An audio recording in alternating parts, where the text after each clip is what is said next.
Comienza en Radio María, El Dios de cada día. Dirigido por el Padre Santiago Arellano, desde la Parroquia Sagrado Corazón de Jesús de Talavera de la Reina.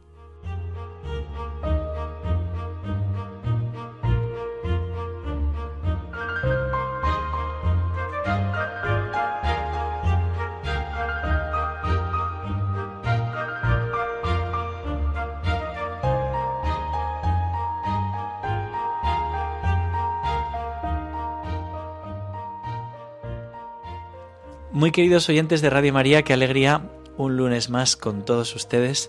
Hoy vamos a tratar un tema que me parece precioso, pero que a mí me ha costado muchas lágrimas, porque tengo aquí conmigo a mi padre, Santiago Arellano, que muchos le conocéis de Radio María, por otros programas que ha hecho y que hace en Radio María, pero me parece que es muy bonito que nos cuente su testimonio de paso por el sufrimiento. Yo recuerdo, lo tengo muy vivo, el momento en que el médico nos dijo en urgencias, él había caído por la escalera y nos dijo le quedan 24, como mucho 48 horas de vida. Y me tocó acompañarle ahí en el hospital. Para mí fue una experiencia preciosa, pero muy dolorosa. Y en esos momentos yo recuerdo pues diálogos, conversaciones con mi padre, hablando de la muerte, de que hay que marchar, ¿no? Y como una despedida, fue una despedida. Y hoy lo tenemos aquí con nosotros y quiero dar gracias a Dios. Ahora decimos que en vez de Santiago Arellano se llama Lázaro, porque ha vuelto de la muerte, ¿no? Estoy vivo de milagro, como decías tú mismo, papá. Bueno, quisiera preguntarte un poco cómo ha sido tu experiencia con el tema del dolor, si nos quieres explicar. Bueno, es una experiencia muy curiosa, porque durante mis años de profesor y de literatura, uno de los temas que había profundizado era cómo ve en grandes autores, en tragedias o en poemas maravillosos, cómo se ve el dolor, el sufrimiento humano. Y cada vez tan bonito visto desde fuera y visto con la armonía en que un poeta o un gran creador de escenas pues te puede contar lo que es el sufrimiento. Nada, algo que fácilmente lo explicas y que lo que importa es que te ayude para encontrar un sentido superior. Qué bonito, ¿verdad? Ya lo has dicho. Pero de pronto estás tú satisfecho de las últimas conferencias que has dado sobre el dolor y de pronto te viene un cuchillo, pero un cuchillo, no la metáfora de un cuchillo, que no lo ves, pero que te atraviesa desde el muslo, va bajando y te pasa carne viva sin que externamente lo parezca. Un dolor que se repite, que no hay manera de que se cure. Que se lo dices a los médicos, dice, pero aquí no se ve casi nada. Y de pronto estallan en unas llagas y claro, entonces ya no queda más remedio que abortarlas. Pero no se encontraba fácilmente remedio. Aquello fue una experiencia tan dura para mí.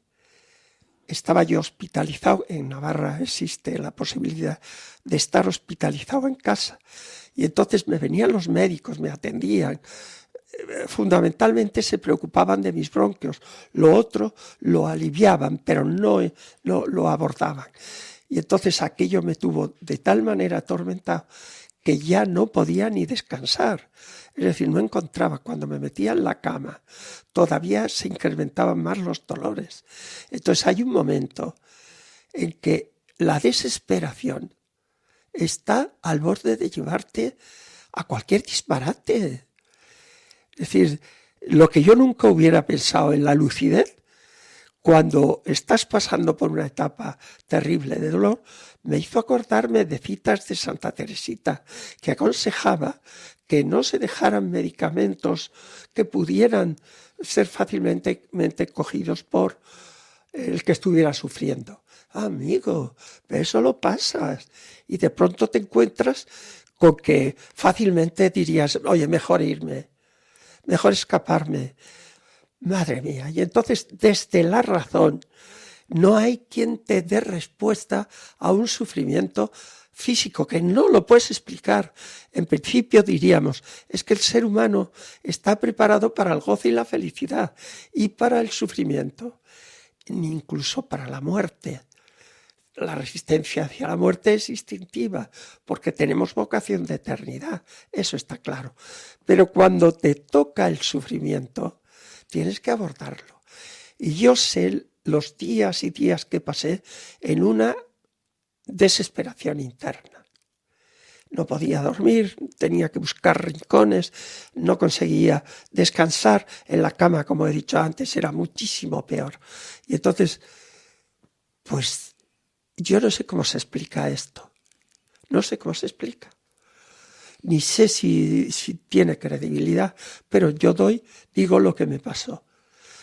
Un día, pues ya al atardecer, entrando ya en la noche, que me ponía muy nervioso porque sabía que aún se incrementaba más el dolor y el desasosiego. Y en ese momento siento como una luz, o como sea, no sé cómo se explica, en que se me ilumina diciendo, pero bueno, ¿y qué has dicho tú toda la vida de la cruz? ¿No dices que el Señor está ahí y que puedes buscar en la cruz y en el Cristo crucificado el remedio de lo que estás pasando? Y amigo, fue como un chispazo por el cual mi dolor, que no tenía sentido, que solo tenía el sentido de hacerme desesperar, se me ilumina. Y empiezo a tener una esperanza y un sentido. No una esperanza de que se me curara. No, yo seguía a partir de ahí con los mismos dolores, pero era muy diferente, porque yo me sentía, perdonad que os lo cuente así, porque creo que fue así. No se podrá decir, hágalo usted como yo, no, que es un don, es una gracia que recibes en un momento. Y de pronto empiezas a ver que tu sufrimiento sirve, que está en el proceso de lo que Cristo sí hizo voluntariamente. Y entonces tratas de acercarte a su corazón. Y en el momento en que pones, no sé cómo, tu cabeza en sus pies, en sus llagas, en su corazón, tu dolor no deja de ser dolor, con la misma dureza que el día anterior, pero con un sentido. Y el sentido te lleva a confiar en el Señor. Mira, Señor, si esto sirve para algo, te ofrezco este sufrimiento. Y para mí fue como un cambio radical, un cambio que me iba, yo diría, perdonad que lo diga así, purificándome en el sentido de que Dios me estaba permitiendo como unirme a su cruz para que todo lo que he podido hacer desde mis pecados y desde mis rebeldías y tal, fuera siendo, yo diría, para mí, como una purificación desde la carne. Como luego las soledades y los momentos de sufrimiento que pasas interiormente, como una purificación del espíritu, donde no te queda más remedio que poner tu confianza en el Señor. Y entonces todo esto me llevó, la enfermedad siguió avanzando y llegó a ser un proceso que para calmarme, no quedaba más remedio que darme fentanilo, que ahora está tan de moda, que es una droga. Me probaron con un parche en la espalda y aquel día lo pasé bomba, porque nada más ponérmelo, se me fue la mente por todos los estratos del mundo. Y dijeron, no, eso no se lo podemos poner a usted. Y entonces me dieron unos chupa-chups de niño. Y yo tomaba los chupa-chups, me dijeron, antes de las curas y cuando vaya a dormir, tómese un chupa-chups, pero que era un juego. Tomabas el chupa-chups, ¡ay, qué bien, qué rico!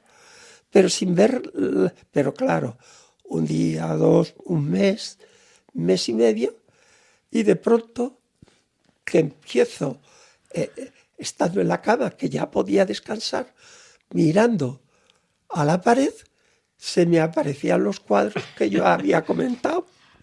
Pero no es que se me aparecían, sino que me hablaban. Recuerdo con total nitidez la aparición que me hicieron la fragua de Vulcano.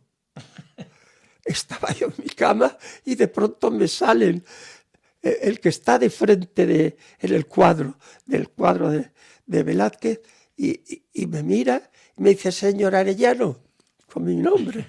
Y yo le oía. Y sin embargo todo salía de esta cabeza enloquecida. Señor Arellano, el día que usted nos explicó a nosotros y explicó esto en su clase, desde luego nos dejó por los suelos, porque dijo que nosotros éramos unos borrachos. Yo lo oía. Y decía yo, bueno, yo es lo que he leído por ahí. Dice, pues yo, es verdad que me había tomado 2 copas y le oía decir, pero yo no estaba borracho, yo iba acompañando a mi jefe, que había tenido un disgusto porque la mujer le dejó, y claro, pues yo, para animarlo y tal, pues tomamos unas copas, pero no estábamos borrachos. Yo llegué y tan alegre y tal, y también, pero tú que si borracho, que si tal, que no. Yo creo que usted tiene que explicarlo de otra manera, y eso de los borrachos nada. Cuando me di cuenta que yo había tenido esa experiencia, que se me repitió con muchos cuadros, pero en muy poco tiempo, le llamé al médico, al de cabecera, don José, oye, que me hablan los cuadros, ¿qué es esto? Me dijo, deja el chupachus, no lo tomes. Y lo dejé. Y yo pensé que con dejarlo, pues ya iría aliviándome. Y notaba un alivio enorme. Me había quedado sin apetito, no me apetecía comer nada. Y empecé con estas visiones, pues no te digo nada.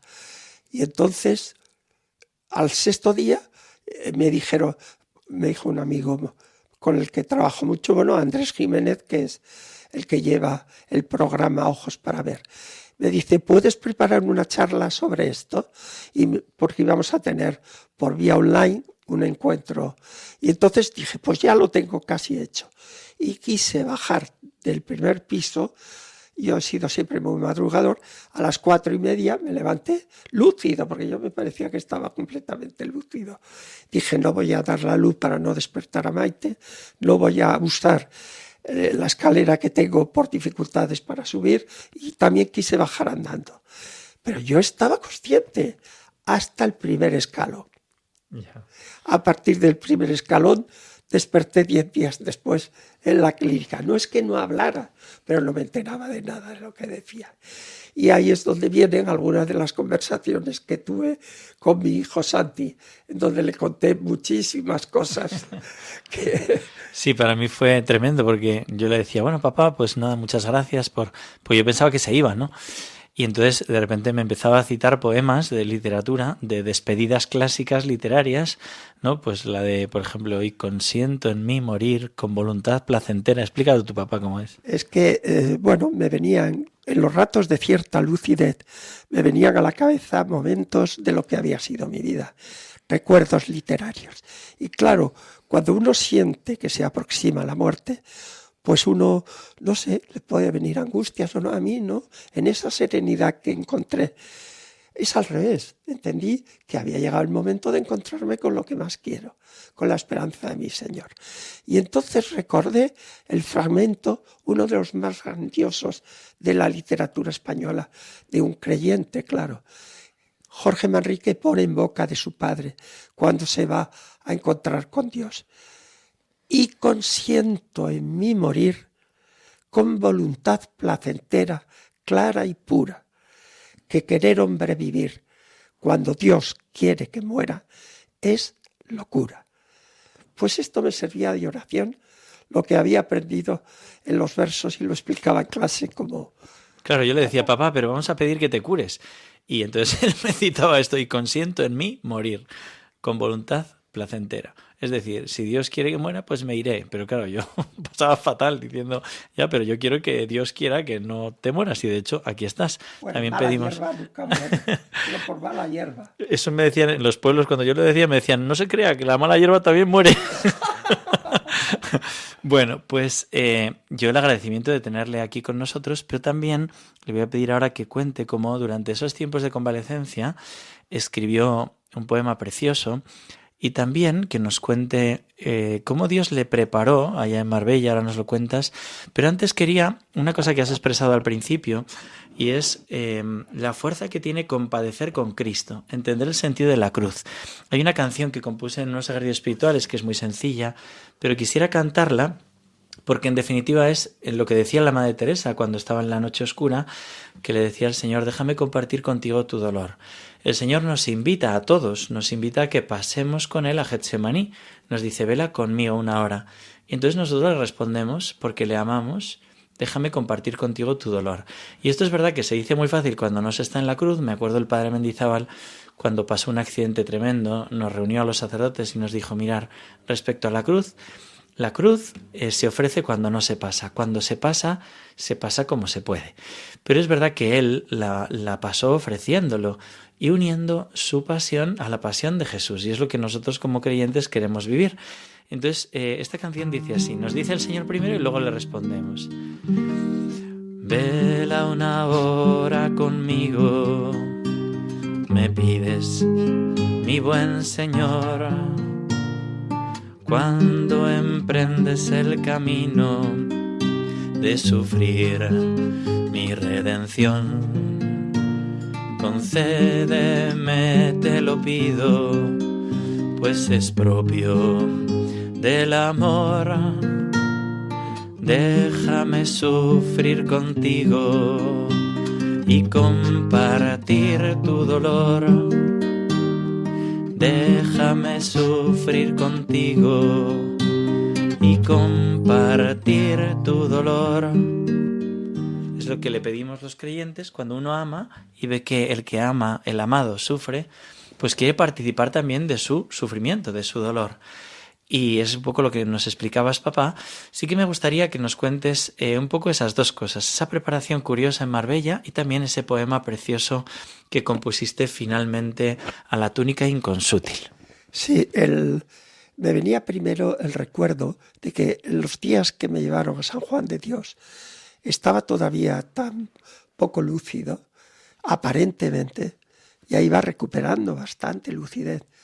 Y me ponían en la habitación, que era de 2 camas, a gente que venía ya casi para morir. Y me tocó, en mi quietud, asistir a unas 10 personas distintas, cada una con su comportamiento ante la muerte. Me impresionó muchísimo el oír durante toda la noche, y no podía dormir yo, blasfemar a un señor de mi edad, pero con muy buena planta y con apariencia de ser un señorazo, que se pasaba blasfemando contra Dios toda la noche.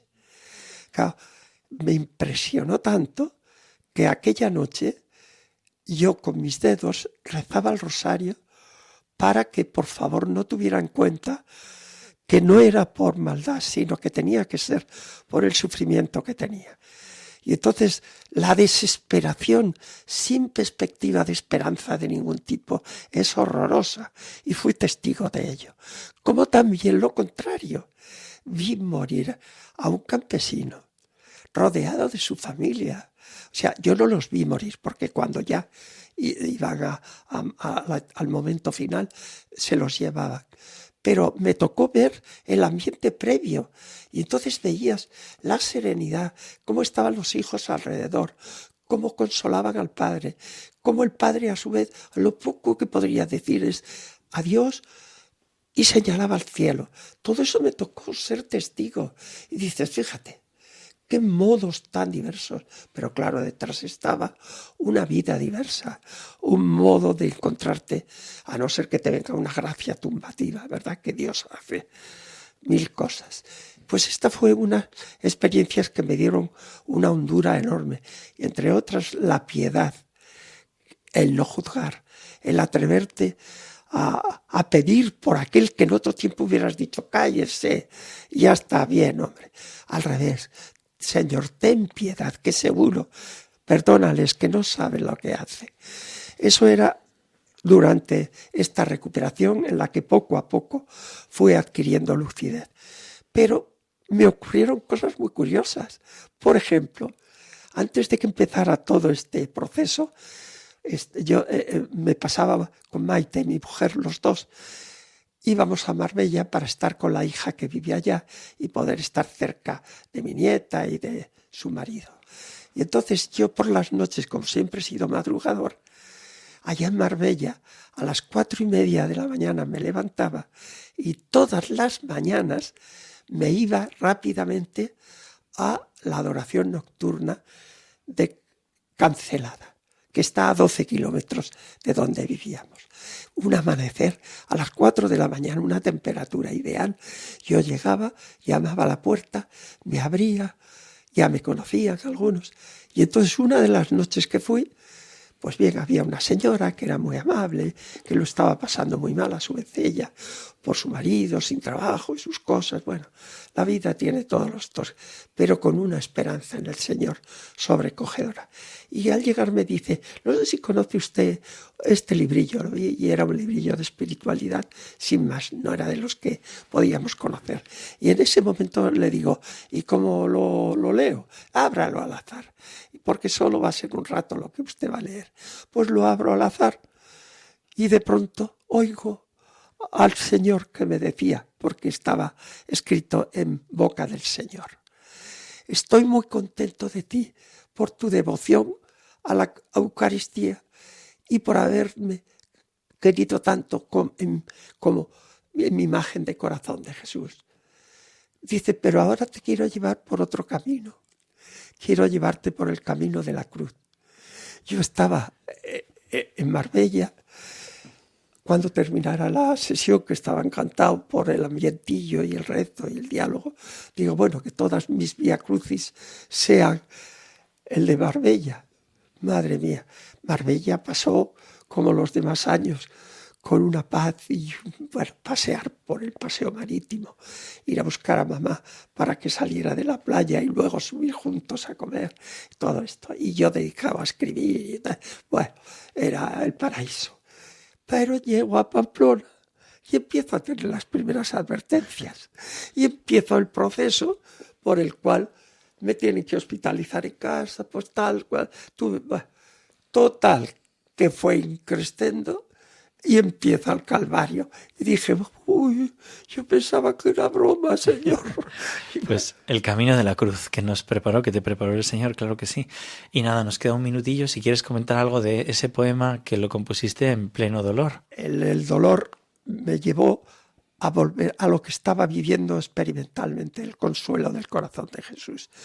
Y entonces mi afición a escribir, pero sin ningún tipo de racionalidad. Yo creo que lo que está recogido en ese libro eran meditaciones de la adoración que en ese momento me salieron en forma de verso. Por ejemplo, la lectura que hago de Getsemaní, viendo en el Señor que su dolor, claro que era por la cruz, y todo lo pasa de mí este cáliz, pero su cáliz yo lo veía como que muriendo por todos, no iban a ser todos los que se iban a salvar. Y estaba sufriendo porque parte de la humanidad se iba a perder. Y entonces lo enfoqué por ahí, en el sentido de que el llanto de Dios era el que no encontraba la vía para que todo el mundo se salvara. Y entonces recibe el consuelo del ángel diciendo, es que no quiero salvar a cosas. Es muy fácil hacer en serie, pues tornillos. Pero yo no quiero hombres tornillos, quiero hombres libres, porque la libertad les va a ser capaces de amar. El don de la gracia de Dios es que nos da la capacidad de decir sí al poder de su gracia, y esa libertad nos prepara para poder amar, y el amor es la vía de nuestra salvación.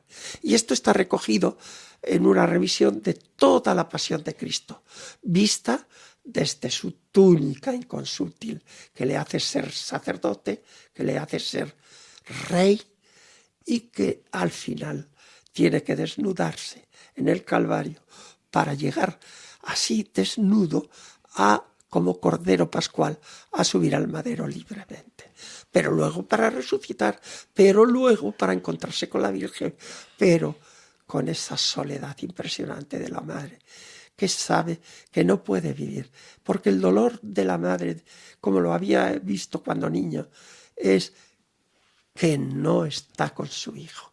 Por eso es maravilloso imaginar que lo primero que hizo el Señor al resucitar fue ver a su madre. Y esperemos que sea así también con nosotros, encontrarnos con Cristo vivo y con la Virgen María. Y ese despojo previo, ¿no? Ese expolio que tenemos que pasar por el sufrimiento, ser purificados. Muchas gracias, papá. Muchas gracias a todos. Que Dios os bendiga. Hasta pronto.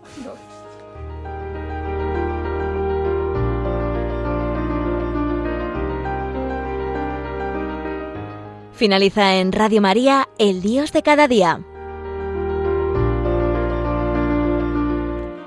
Dirigido por el Padre Santiago Arellano, desde la Parroquia Sagrado Corazón de Jesús de Talavera de la Reina.